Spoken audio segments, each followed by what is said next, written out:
నమస్కారం మిత్రులారా, ఎస్ఆర్ మీడియాకి స్వాగతం. కేంద్రం బడ్జెట్ తెలిపినప్పటి నుంచి రెండు తెలుగు రాష్ట్రాల్లో దాదాపు ఘర్షణ వాతావరణం నెలకొందని కూడా మనం చెప్పుకోవచ్చు.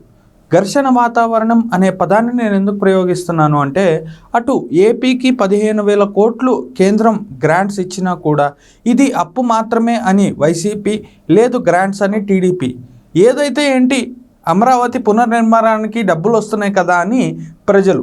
ఏపీలో ఒక గొడవ నడుస్తుంటే అట్లీస్ట్ 2 ఎంపీలతోటి 15,000 కోట్లు తన రాష్ట్రానికి తెచ్చుకున్నాడు ముఖ్యమంత్రి, అతన్ని చూసి సిగ్గుపడు అని కేటీఆర్ ఇండైరెక్ట్గా పవన్ కళ్యాణ్ని చూపించి సీఎం రేవంత్ రెడ్డి గారి మీద వేస్తున్నటువంటి సెటైర్లు, ఈ రెండు కనుక మనం ఒక కేస్ స్టడీ కింద తీసుకుంటే దాదాపు ఉధృత స్థాయిలో నడుస్తుంది ఈ బడ్జెట్ గొడవ.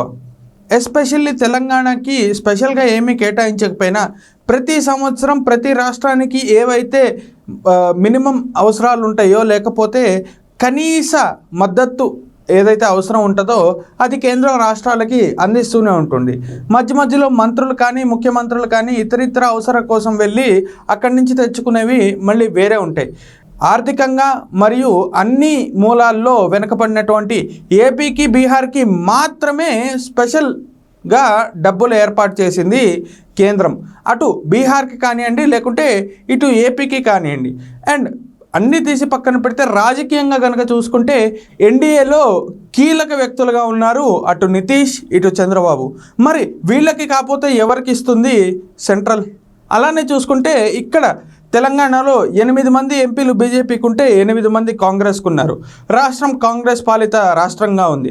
అయితే ఇంతకు ముందు నుంచి తెలంగాణ వాదులు కానీ, లేకుంటే తెలంగాణ మిత్రులందరూ కూడా మాది ఆల్రెడీ డెవలప్ అయిన రాష్ట్రం, మాకు మీరేంటి చేసేది, మీకేం కావాలో ఢిల్లీకి మేము అదే ఇస్తాం, నీ ఢిల్లీకి ఏం కావాలి అని బిజినెస్ మ్యాన్లో మహేష్ బాబు రేంజ్ డైలాగులు అయితే కొడతాం మనం చూసిందే. ఇంతకుముందు బీఆర్ఎస్ చేసినటువంటి ఈ వ్యాఖ్యల వల్ల ప్రస్తుతం ఇప్పుడు తెలంగాణ కోల్పోతుంది అనేది కూడా చాలామంది కాంగ్రెస్ మిత్రులు అంటున్నటువంటి మాట.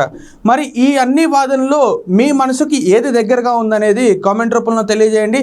రెండు తెలుగు రాష్ట్రాలకు కూడా సమన్వయం చేయవలసిన బాధ్యత కేంద్రానికి ఉందా, లేకపోతే వెనుకబడినటువంటి రాష్ట్రం కాబట్టి ఏపీకి మాత్రమే చేయాల్సినటువంటి అవసరం కేంద్రానికి ఉందా అనేది కామెంట్ రూపంలో తెలియజేయండి మిత్రులారా. మరొక వీడియోతో మళ్ళీ కలుద్దాం. అంతవరకు జై హింద్.